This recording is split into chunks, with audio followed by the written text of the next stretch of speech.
Sugar ঘুম খুব পাতলা, তার মস্তিষ্ক ঘুমের মাঝেও যেন একদম সজাগ থাকে। তাই ক্ষুদ্র থেকে ক্ষুদ্রতম শব্দেও সুগার ঘুম ভেঙে যায়। আজ ভেঙে গেল খুট একটা শব্দে।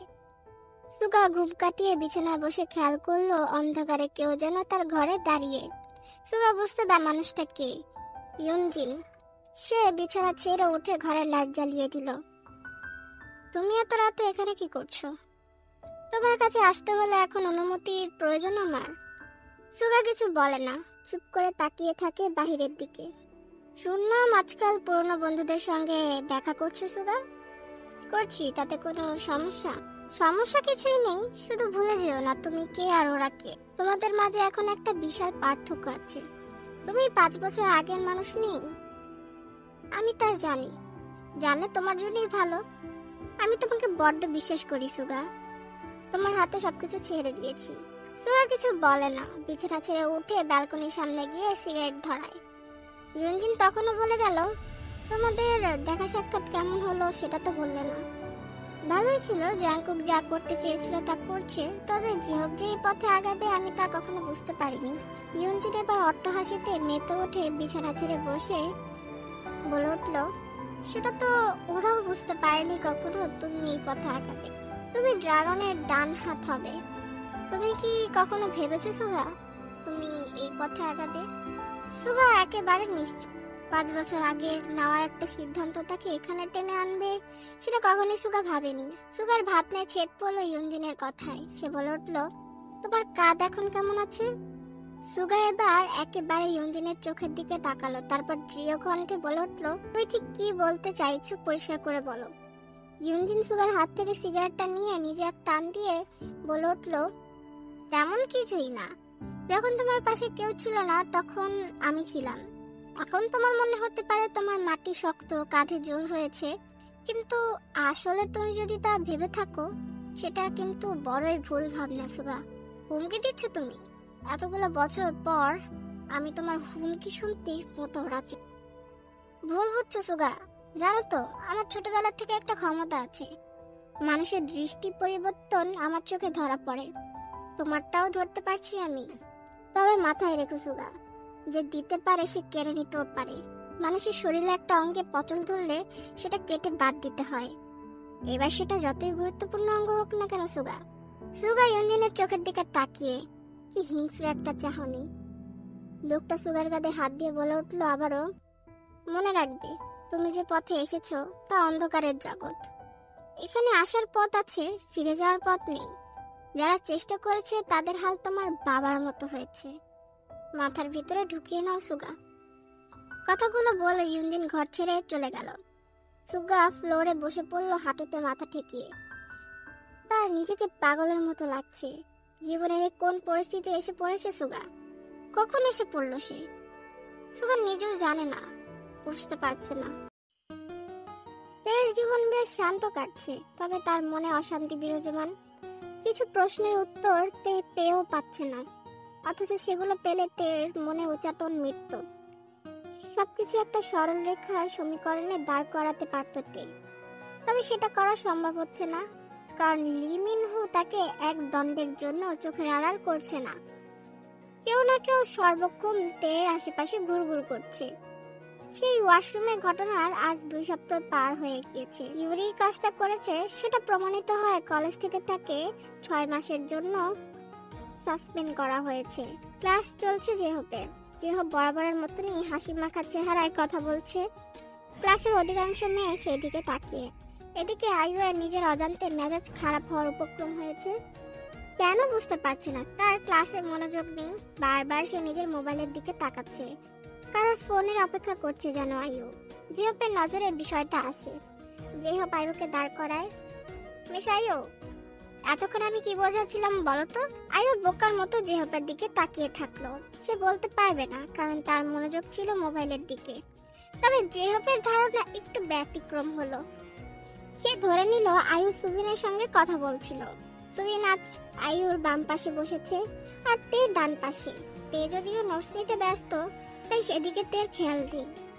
জেহপের রাগে নাক লাল হয়ে উঠল। তে সেদিকে তাকিয়ে আছে, তবে জেহপের এত রাগের কারণ তে বুঝতে পারছে না। উত্তর দিচ্ছ না কেন? ধমকের গলায় বলে উঠল জিহব। আয়ু জিহবের ধমকে কেঁপে উঠল, এমনকি ক্লাসের সকলেই মোটামুটি অবাক হলো। আয়ু মাথা নিচু করে কাঁদো কাঁদো গলায় বলল, সরি স্যার। জিহব আয়ুয়ের অনেকটা কাছাকাছি এসে দাঁড়ালো। তাদের মাঝে এখন একটা বেঞ্চের দূরত্ব।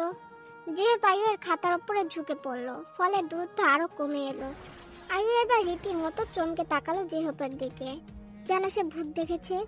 তবে জিহবের সেদিকে খেয়াল নেই, সে খাতার দিকে তাকিয়ে। আয়ু খাতায় কি সব লিখে কাটাকুটি করেছে, সেই সব শুধু ইয়েস আর নো আর কি সব লেখা বোঝাই যাচ্ছে না। আগে পেছনে কিছুই নেই। জিহব আয়ুর খাতা ছুঁড়ে ফেলে দিয়ে আরো কঠোর গলায় বলে উঠল, সামনে এক্সাম আর তুমি এসব করছো? ক্লাসে মন নেই কেন তোমার? আয়ুর রীতিমতো কান্না পেয়ে গেল। জিহব আয়ুর চোখ ছলছল করছে দেখেই থমকে গেল। বেশি বলে ফেলেছে রাগের কারণে। জিহব কিছু মুহূর্ত চুপ করে থেকে বলে উঠল, এভাবে চললে পরীক্ষার রেজাল্ট খারাপ আসবে, বসো, আর যেন না দেখি। কথাটা বলে জিহব ক্লাস ছেড়ে বেরিয়ে গেল। যদিও তার ক্লাস টাইম আরো 10 মিনিট বাকি আছে। আয়ু নিজের চোখের পানি মুছে রাগে জেদ মেশানো দৃষ্টিতে তাকালো জিহবের চলে যাওয়ার পথে। আনমনে আয়ুর নিজের ঠোঁটে হাত চলে গেল। মনে মনে সে বলল, বেটা ফাজিল খটা সতৃপ্ত আত্মা, আত্মার ব্যবস্থা আমি করছি। কথাটা বলে রাগে গজগজ করতে করতে নিজের ব্যাগ নিয়ে বেরিয়ে গেল আয়ু। এই আয়ুকে পেছন থেকে ডাকতে থাকলো, তবে আয়ু জবাব না দিয়ে হন হন করে বেরিয়ে গেল। সুবিন তের পাশের সিটে বসলো। কি হলো মেয়েটার? বুঝতে পারছি না, বাদ দাও, পরে আমি ওর সাথে কথা বলে নিব। এখন ওকে একটু একা থাকতে দাও। আচ্ছা সুবিন, তুমি এই ম্যাথটা পারো? কোনটা? কথাটা বলে সুবিন তের খাতায় ঝুঁকে পড়লো। ক্লাস টাইম আরো 10 মিনিট থাকায় তে জাঙ্কুকের করানো কালকে ম্যাথগুলো করছিল, কিন্তু একটা বুঝতে পারছিল না। সুবিন মাথা নাড়িয়ে বলে উঠলো, পারবো, এটা অতটাও কঠিন নয়, দেখো আমি কি করে করি। তে মনোযোগ দিয়ে খাতার দিকে তাকিয়ে, সুবিন বেশ ভালো বোঝাতে পারে। তে আর সুবিন হাসি মজা করতে করতে ম্যাথ করছিল, তাই কখন জিহবের ক্লাসের টাইম শেষ হয়ে জাঙ্কুকের ক্লাসের বেল পড়েছে তারা দুজনের কেউই খেয়াল করেনি।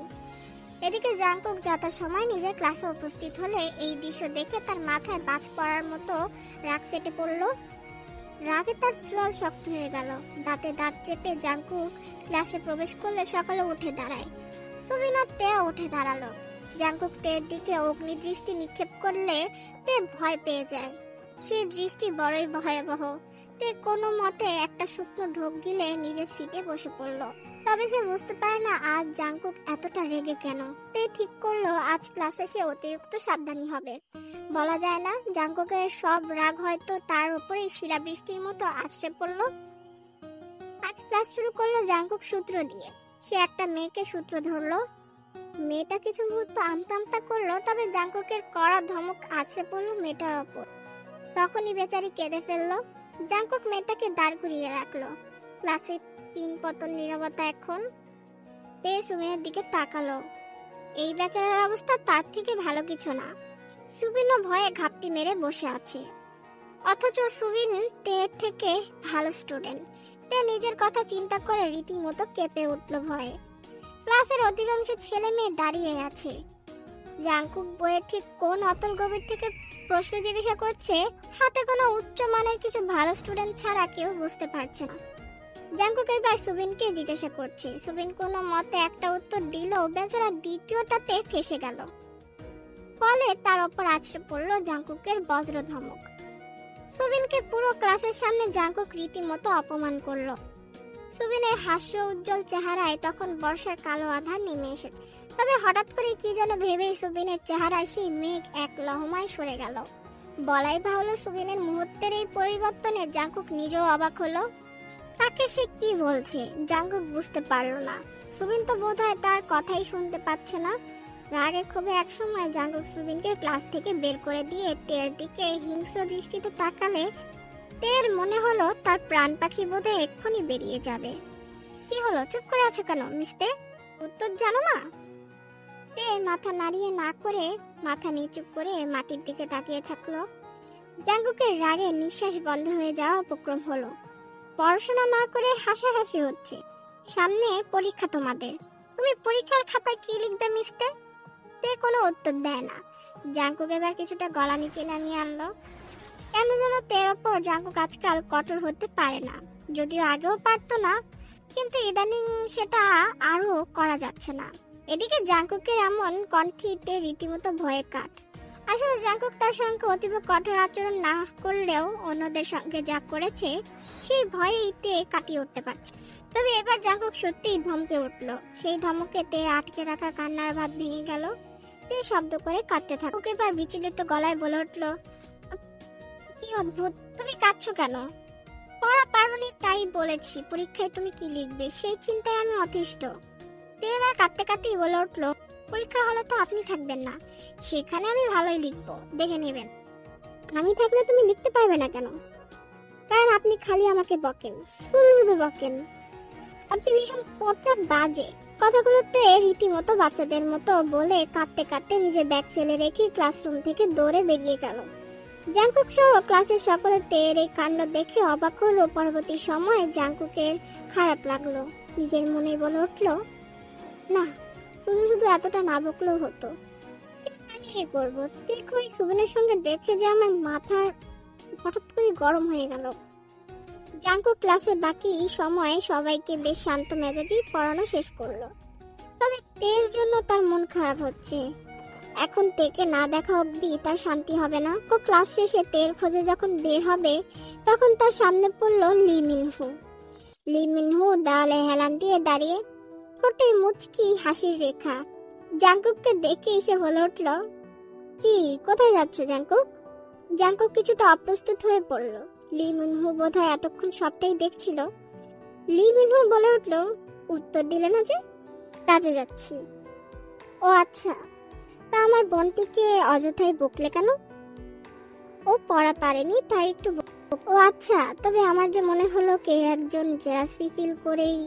জাঙ্কুক কি বলবে বুঝতে পারে না। লি মিনহু তার বস, অন্যদিকে তের ভাই, কোনো দিক থেকেই তাকে কিছু বলা যায় না। জাঙ্কুকের অবস্থা দেখে বোধহয় লি মিনহু তা বুঝতে পারলো। সে মুচকি হেসে বলে উঠল, তুমি বড্ড ছেলে মানুষই করছো জাঙ্কুক। একসময় দেখবে এই ছেলে মানুষই করতে গিয়ে মনের বিষাদে পাহাড় নিয়ে ঘুরতে হবে তোমাকে। বিষাদের পাহাড় যে এখন নেই, তাই বা বলি কি করে? জাঙ্কুকের এই কথাটার জন্য লি মিনহু প্রস্তুত ছিল না। সে অবাক ভঙ্গিতে তার দিকে তাকালো। তুমি যা বলছো সেটা ঠিক। একটা সময় আমিও এটাই ভেবেছিলাম। এই ভাবনার ফলে আজ জীবনের এই পর্যায়ে আমি দাঁড়িয়ে, সেটাও একা। আমরা চাইলেই সবকিছু পেতে পারি না, পাওয়া সম্ভব নয়, কিন্তু আমরা চাইলেই ভালো থাকার চেষ্টা করতে পারি, সেটা আমাদের হাতে আছে। জাঙ্কুক লি মিনহুর দিকে ফিরে তাকালো। তার চাকরি জীবনে লি মিনহুকে কখনো এতটা উদাস দেখেনি জাঙ্কুক। লি মিনহু দীর্ঘ নিঃশ্বাস ত্যাগ করে বলে উঠল, জানো জাঙ্কুক, তোমার মধ্যে আমি নিজের ছায়া দেখি, যা আমাকে ভয় পাইয়ে দেয়। আমি চাই না আমার মতো অন্য একজনের জীবন হোক। আর যদি বলো ডঙ্গকের কথা, সে বোনের ভালোই চায় সে, কিন্তু বড়রা সবসময় কি আদৌ সঠিক সিদ্ধান্ত নেয়? যদি নিত 3 বছর আগে তোমাকে তেকে বাঁচাতে হতো না, আর কায়ের হাত থেকেও তোমাকে তেকে বাঁচাতে হতো না। আর সেদিনের ঘটনা তো আমি নিজেই দেখলাম। কিন্তু কিন্তু কি জাঙ্কুক, তুই নারী, একটা মেয়ে, পরের ঘরে যাওয়া তার নিয়তি। তুমি কি আদৌ অন্য পুরুষের সঙ্গে তাকে দেখতে পারবে? এ আজ সুবিনের সঙ্গে হাসাহাসি করছিল, সেটার রাগে তুমি গোটা ক্লাসে কি করেছো সেটা আমি দেখেছি। আর তখন তোমার মধ্যে কি হতে পারে সেটাও আমি জানি। তখন তোমার মধ্যে একটা অদ্ভুত পীড়া কাজ করবে। তখন যদি একটু সাহস দেখাতাম, বিশ্বাস করো এই অনুভূতিটা বড্ডই কষ্টদায়ক। যখন বারবার এটা মনে হবে, তখন মনে হবে রিভলভারের সমস্ত গুলি নিজের মাথায় ঠুকে দেই। আমি নিজের জীবনের সঙ্গে বাজি খেলতে পারি, কিন্তু ওর জীবনের সঙ্গে কিভাবে? তুমি বাজি খেলছো না, ভালোবাসছো। তুমি কি জানো জাঙ্কুক, তে তোমাকে খুঁজছে। তার হাতে অনেক প্রমাণ ইতিমধ্যে চলে এসেছে। কয়েকদিন পর যখন সে 1000 খানেক প্রশ্ন নিয়ে তোমার সামনে হাজির হবে, তখন তুমি কি বলবে? কেন তুমি পালিয়ে বেড়াচ্ছ? তার প্রশ্ন এড়িয়ে যাওয়া একেবারেই সম্ভব না। জাঙ্কুক এবার সত্যি সত্যি অবাক হয়ে বলে উঠল, মানে তুই কেন আমাকে খুঁজবে? কারণটা সহজ, অ্যাক্সিডেন্টের রাতের কথা তার মনে আছে। সে তোমাকে পছন্দ করে। যতটা সম্ভব সময় যত পার হয়েছে তে নিজের কৌতূহল মেটাতে গিয়ে আরো বেশি করে দুর্বল হয়ে পড়েছে তোমার ওপর। এগুলো নিতান্তই আবেগ, কিছু সময় পার হলে ঠিক হয়ে যাবে, আবেগ চলে যাবে। 3 বছরেও যা হয়নি বাকি 30 বছরেও হবে বলে আমার মনে হয় না। কথাটা বলে তাচ্ছিল্যের হাসি হাসলো লি মিনহু, তারপর বলে উঠলো, কখনো খেয়াল করেছো সারা ক্লাসেতে তোমার দিকে কিভাবে তাকিয়ে থাকে? কোন মেয়ের সঙ্গে তোমাকে দেখলে তের চেহারার আলো কিভাবে দপ করে নিভে যায় তা দেখলে কিছুই বলতে হয় না। মেয়েটা বোধহয় নিজেও জানে না সে কোন সর্বনাশা পথে এগিয়েছে। সবশেষে এমন দিন যেন না আসে তোমাদের দুইজনকেই আগুনে পুড়তে হলো, যে আগুনে পোড়া থেকে বোধহয় মৃত্যুও ভালো। কথাটা বলে লি মিনহু হাঁটতে থাকলো। তবে যাওয়ার আগে সে বলে উঠলো, যা বলার বললাম, যদি বুঝতে পারো তাহলে আশা করি আগুনে পড়তে হবে না তোমাকে। সেই সঙ্গে আমার বোনটাও রেহাই পাবে। লি মিনহু চলে গেল। জাংকুক হতবাক ভঙ্গিতে দাঁড়িয়ে থাকলো। লি মিনহু যা বলছে তার প্রতিটা কথা সত্যি, কিন্তু জাংকুক কি করবে? তার মনে দ্বিধা দূর করার কি কোনো পথ নেই? নিজের কেবিনে বসে এইসব কথা ভাবছিল, তখন তার কেবিনে জিহব ঢুকলে জাংকুক ক্লান্ত ভঙ্গিতে বলল, চলে যা, কথা বলতে ভালো লাগছে না। চলে যাব? এখন কি ল্যাটিন ভাষায় তোকে বলতে হবে? আরে ভাই, রেগে যাচ্ছিস কেন? তোকে একটা খবর দিতে এলাম। কি খবর, বলে বিদায় হ। জিহব আগ্রহ নিয়ে বসলো জাংকুকের সামনে। দেখে মনে হচ্ছে না জিহব খুব শীঘ্রই উঠবে বলে, কিন্তু তার চেহারা কোনো কিছুর উত্তেজনায় লাল বর্ণ ধারণ করেছে। জিহব বলতে লাগলো, মনে আছে কয়েক বছর আগে তুই ড্রাগনের এক লোকের মুখোমুখি হয়েছিলি? আরে জিমিনকে যে কিডন্যাপ করেছিল তার কথা বলছি। হ্যাঁ, মনে থাকবে না আবার? লোকটা হাতে এসেও আসলো না, সেই আফসোস আজও আছে আমার। তাহলে তোর আফসোস আরো বাড়িয়ে দিই, ওই লোক আসলে স্বয়ং ড্রাগনের গ্যাং লিডার ছিল। কি বললি? আর তুই কিভাবে জানলি এই খবর? একটা ইনফরমারের সঙ্গে আজ দেখা হলো। বেটা এতটাই ঘোরেলা চালাক, প্রথমে বলতে চাইছিল না। ওর কথা কি রিলায়েবল? রিলায়েবল মানে 100 ভাগ রিলায়েবল। ওর খবর আজও মিথ্যা হয়নি। জিমিন শহরের সবচেয়ে বড় কলেজের সামনে দাঁড়িয়ে। আজ তার রেজাল্ট দিয়েছে। জিমিনের রেজাল্ট ভালো হয়েছে, তাই এই কলেজে ভর্তি হওয়াটা তার জন্য কষ্টকর কিছু হবে না। জিমিন আনন্দমাখা চেহারায় চারদিকে তাকাচ্ছিল, এমন সময় সে কারোর সঙ্গে ধাক্কা খেলো, তবে পড়ে গেল না। লোকটা জিমিনের কাঁধে ঝুলন্ত ব্যাগটা ধরে রেখে নিজের দিকে টেনে আনে। জিমিন এক জায়গায় স্থির হয়ে দাঁড়িয়েছিল। লোকটাই তাকে মহিষের মতো এসে ধাক্কা দিয়েছে। রাগে ক্ষোভে জিমিনের চোখ লাল হয়ে উঠল। সে তাকালো লোকটার দিকে। এদিকে জিমিনকে ধরেছে সুগা। সুগা এসেছে আজ জিহপের সঙ্গে দেখা করতে। সেদিন জিহপের মানিব্যাগ থেকে একটা ছবি পড়ে গিয়েছিল। তাকে বাড়ি পৌঁছে দেওয়ার সময় সুগা সেটা তুলে রেখেছিল, কিন্তু ফেরত দিতে মনে ছিল না। সুগা জিমিনের দিকে তাকিয়ে, তাকে দেখে সুগা কিছুটা যেন থমকে গিয়েছে। এদিকে জিমিন তো বিরক্তি ভরা গলায় বলে উঠল, আপনি কি অন্ধ, চোখে দেখতে পান না? কি অদ্ভুত, তুমি তো পাথরের মতো দাঁড়িয়েছিলে। তাছাড়া তোমার মতো পিচ্চি মেয়েকে হয়তো খেয়াল করিনি তাড়াহুড়োতে। জিমিনের চোখ জ্বলে উঠল। এত বড় অপমান!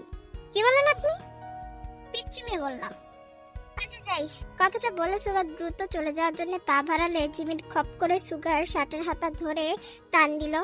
সুগা জিমিনের দিকে সরু দৃষ্টিতে তাকালে জিমিন বলে উঠল, সরি না বলে কোথায় যাচ্ছেন? কি আজীব, সরি কেন বলবো? কারণ আপনি মহিষের মতো এসে আমাকে ধাক্কা দিয়েছেন মিস্টার। কি বললে তুমি? শোনেননি? মহিষ বললাম।